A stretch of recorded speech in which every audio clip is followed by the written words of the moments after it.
Janata Dal you प्रदेश कार्यालय में मिलन समारोह कार्यक्रम का आयोजन किया गया। बीजेपी नेता राजीव रंजन ने एक बार फिर थामा जदयू का दामन। कर्पूरी सभागार में आयोजित मिलन समारोह कार्यक्रम में पार्टी के राष्ट्रीय अध्यक्ष लल्लन सिंह, प्रदेश अध्यक्ष उमेश कुशवाहा, मंत्री श्रवण कुमार ने जदयू की सदस्यता दिलवाई। राजीव रंजन के शामिल होने पर जनता दल के राष्ट्रीय अध्यक्ष लल्लन सिंह ने कहा कि राजीव रंजन रास्ता भटक गए थे। वे बड़का झूठा पार्टी में चले गए थे। सुबह से शाम तक झूठ का पुलिंदा भारतीय जनता पार्टी बोलती रहती है। भारतीय जनता पार्टी पर लल्लन सिंह का बड़ा हमला। भारतीय जनता पार्टी के किसी भी नेता में साहस नहीं है कि वह जनता को बताए कि 8 साल में उन्होंने कौन कौन से काम किया है। लल्लन सिंह ने केंद्र सरकार के कई योजनाओं पर सवाल खड़े करते हुए पूरी केंद्र सरकार को कटघरे में खड़ा किया और कहा कि केंद्र सरकार की सभी योजनाएं विफल हो गई हैं। केंद्र सरकार ने 2014 में कहा था कि 2 करोड़ लोगों को हर साल नौकरी देंगे, लेकिन आज वही नौजवान ठगा गया है और आज 10,000 की नौकरी करने के लिए दूसरे प्रदेश जा रहा है। उन्होंने कहा कि सुबह से शाम तक धार्मिक उन्माद फैलाने की कोशिश करते रहते हैं। इससे ज्यादा इन लोगों का कोई काम नहीं है। नीतीश कुमार ने जो हिम्मत दिखाई है, क्या केंद्र मोदी के पास वैसी हिम्मत है जिसमें उन्होंने कहा था कि हम बिजली नहीं देंगे तो वोट नहीं मांगेंगे।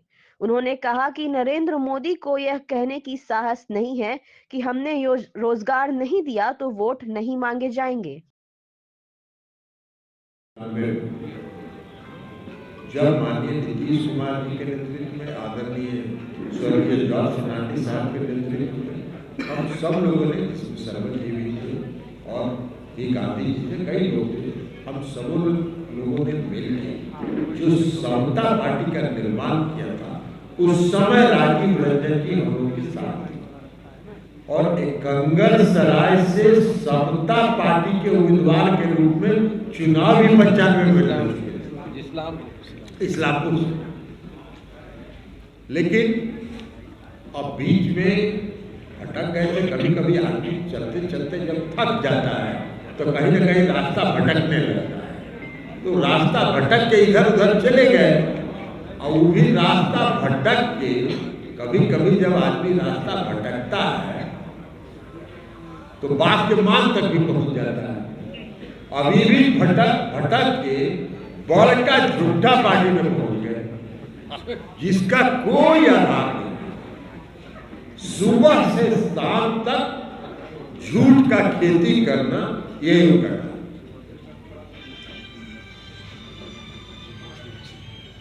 भाई आप एक बार बताइए, 8 साल हो गया इस देश पर भारतीय जनता पार्टी का शासन है।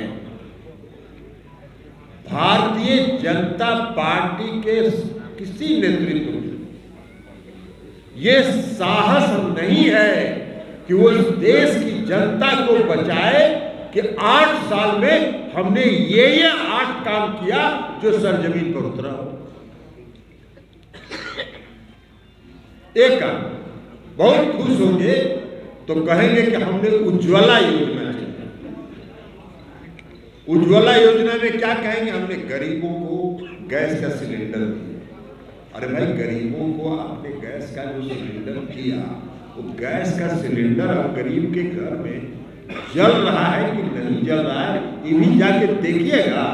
400 रुपया जब आप प्रधानमंत्री बने थे तो 400 रुपया सिलेंडर का कीमत था, आज 1200 रुपया सिलेंडर का कीमत हो गया।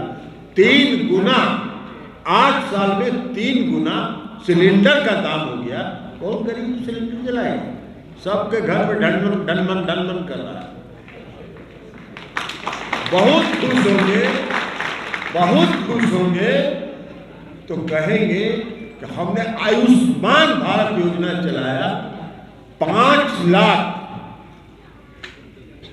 इलाज के लिए जिसके पास कार्ड है, 5 लाख रुपए का चिकित्सा उसको मुफ्त मिलेगा। भाई आप इसमें करीब 650 लोग हैं, कितना कुर्सी लगाया? 750 लोग हैं। एक आध आदमी को भी अगर आयुष्मान भारत में लाभ मिला हो तो हाथ उठा के हमको बताइए कि 5 लाख रुपए का इलाज हुआ। बताइए, एक आध आदमी भी अगर किसी को लाभ मिला हो। आयुष्मान भारत, हम जहां जाते हैं वहां पूछते हैं, एक आदमी नहीं मिलता। योजना बनानी, राशि है ही नहीं, पैसा ही नहीं, आयुष्मान भारत चलाने, इसके अलावा कोई काम है? 2014 में क्या बोले थे? हम 2 करोड़ लोगों को रोजगार देंगे प्रति वर्ष। हम लोग चुनाव लड़ रहे हैं और हमारी कंस्टिट्यूंसी के जो नौजवान लड़के बंगलोर में, महाराष्ट्र में, कर्नाटक में, जहां इंजीनियरिंग, मेडिकल, कोई पढ़ाई कर रहा, सब पढ़ाई छोड़ छोड़ के अपने गांव आया हुआ, अपने घर में धरना दिए हुए था कि बिहार के चुनाव हो तो नीतीश जी के वोट दियो, लेकिन अबरी मोदी जी के वोट दे दो, हमने के नौकरी दे। आज 8 साल के बाद वही नौजवान जो अपने गांव आके अपने अभिभावकों से वोट के लिए मोदी जी की से अपील कर रहा था, आज झोला टांग के 5,000 और 10,000 रुपए की नौकरी के लिए दर का ठोकर खा। 15 लाख 20 लाख लोग हर गरीब के घर घर में खाता में पैसा पहुंचाने, 15 रुपया नहीं मिला। ये हालत है, तो इसलिए वो पार्टी का आधार ही झूठ। हाँ, एक काम जरूर करते हैं, सुबह से शाम तक धार्मिक उन्माद फैलाने का कोशिश जरूर करते हैं, क्योंकि इसके अलावा अब उनके पास कुछ वोट मांगने के लिए बचा नहीं। वही नीतीश कुमार जी तो बिहार के मुख्यमंत्री थे और मुख्यमंत्री रहते उन्होंने पटना के गांधी मैदान में 15 अगस्त को झंडा फहराते हुए ये कहा कि अगर बिजली में दिखने लायक सुधार नहीं होगा तो हम बिहार की जनता से वोट मांगने के लिए नहीं जाएंगे। ये साहस कौन सा राजनेता आज पूरे देश में है जो ये काम कर सकता है? और नीतीश कुमार जी ने बिजली के क्षेत्र में परिवर्तन करके दिखा दिया। आज 22 घंटा 20 घंटा गांव में बिजली मिलती है, शहरों में 24 घंटा बिजली है। मोदी जी को हिम्मत, तो मोदी जी कहें कि अगर हमने काम नहीं किया हो, आपकी सेवा अगर हमने नहीं किया हो तो हमको वोट मत दीजिए, हम आपसे वोट मांगने नहीं आएंगे। 2014 में जो हमने देश की जनता से वादा किया वो हम पूरा नहीं किए, इसलिए वोट मांगने नहीं जाएंगे। ऐसा नहीं कर सकते। सुबह से शाम तक समाज कैसे बंट जाए, समाज कैसे बटा रहे, अलग अलग धर्म में, अलग अलग जाति में, और भावना भड़का के हम वोट लें, इसके अलावा उनके पास कोई आधार नहीं। बहुत सी योजनाओं की चर्चा की, राजीव रंजन जी ने चर्चा की। उन सारी योजनाओं को जो बिहार में नीतीश कुमार जी ने 2005 में मुख्यमंत्री बनने के बाद 2006 में, 2007 में, 2008 में, 2009 में लागू किया, उन सारी योजनाओं को भारत सरकार ने बाद में अपनी योजना बनाने का काम। विकास के प्रति समर्पण है, ये विकास के प्रति उनका नजरिया है, ये उनका विजन है। जिस विजन को वो देखते हैं प्रदेश के हक में, उसको लागू करते हैं और उसको सरजमीन तक, नीचे तक पहुंचा देते हैं, उसको कार्यान्वित कराते हैं। साइकिल योजना, पोशाक योजना, हर घर बिजली की योजना। हर घर बिजली का योजना किसने शुरू किया है? 2015 में बिहार के मुख्यमंत्री नीतीश कुमार जी ने 7 निश्चय की घोषणा की। 2015 के चुनाव जब बीजेपी से अलग थे, और उन्होंने कहा कि बिहार में 7 निश्चय, उसमें एक निश्चय हर घर बिजली पहुंचाना था। 2018 के अक्टूबर में हर घर में बिजली पहुंचा दी गई। भारत सरकार ने देखा कि भाई नीतीश कुमार जी तो बिहार में बड़ा बढ़िया काम कर रहे हैं, बिजली घर घर पहुंचा रहे हैं। 2017 में भारत सरकार ने उसको अपनी योजना, 2015 में नीतीश कुमार जी ने हर घर नल की जल की योजना चलाई। 2019 में भारत सरकार ने उसको अपना योजना बनाया और 2019 में जब उसको अपना योजना बनाया तो बिहार में 90% काम हो चुका था, 10% काम बचा हुआ था। भारत सरकार लगातार कोशिश कर रही थी कि नीतीश जी 500-600 करोड़ रुपया हम भी देना चाहते हैं, इसमें ले लीजिए। नीतीश जी ने हाथ जोड़ के कहा कि 100 रुपया भी आपका हम नहीं लेंगे, इसलिए कि 600 करोड़ दीजिएगा और कल से यही कहेगा आपका ये बड़का झूठा पार्टी का जितना नेता है कि भारत सरकार का योजना है, इसलिए 1 रुपया हम अपनी योजना में आपका नहीं लगाए और नहीं लगाया उन्होंने। हर घर नल के जल की योजना में 1 रुपया भी भारत सरकार का नहीं लिया उन्होंने।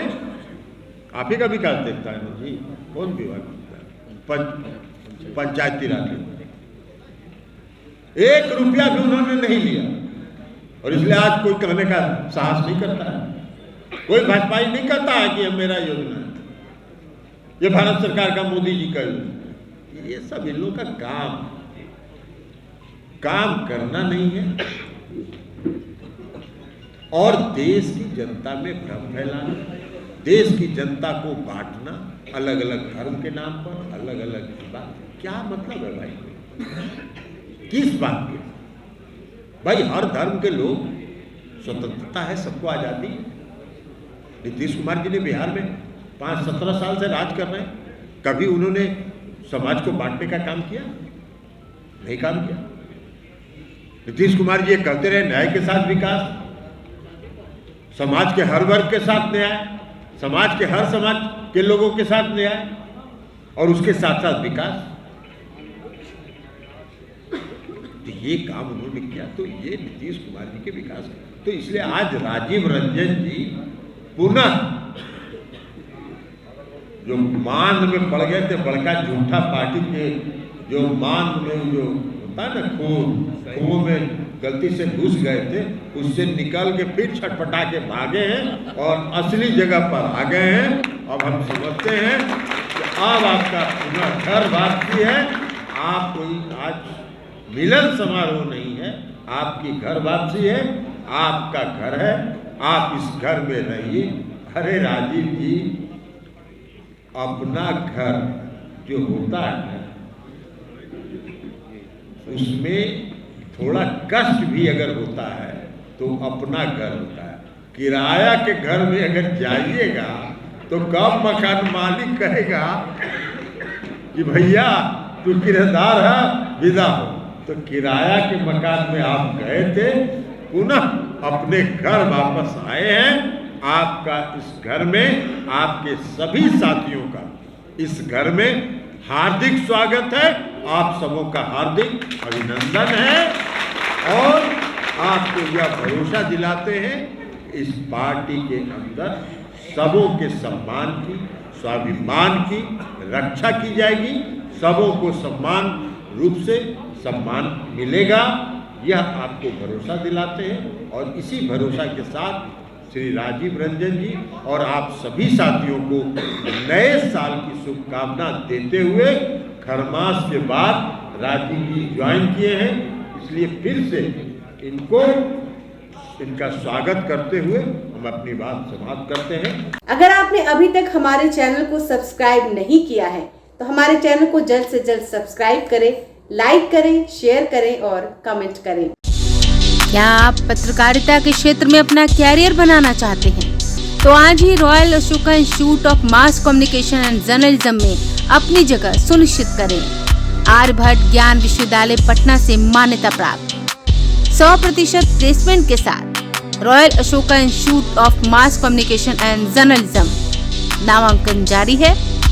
हमारा पता है DS/16 गायत्री मंदिर के समीप, कंकड़ बाग, पटना 8,20,000। आप हमें संपर्क भी कर सकते हैं।